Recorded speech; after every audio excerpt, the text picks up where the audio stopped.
Ever wondered why some succeed online while others don't? The secret is skill stacking, combining complementary skills to create a unique edge. Successful online entrepreneurs blend abilities like marketing, design, and writing, enabling them to innovate and offer comprehensive solutions.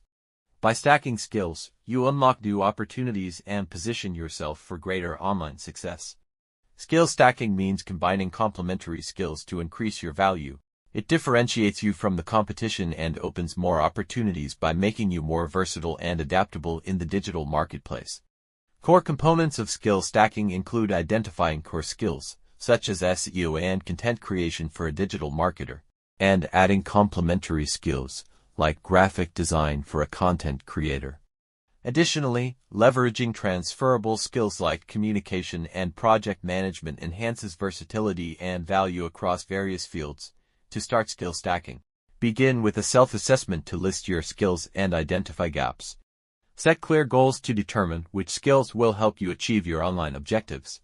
Utilize resources like Coursera and Udemy for learning, and practice regularly to build and refine your skill set. Successful skill stacking examples include individuals like Jane Doe, who combined writing, SEO, and social media marketing to build a thriving freelance business. Common mistakes to avoid include trying to learn too many skills at once. Instead, focus on mastering one skill before moving to the next. In conclusion, skill stacking is key to making money online. By combining multiple skills, you create unique value that sets you apart from the competition. Start assessing your current skills and plan your skill stacking journey today to unlock new opportunities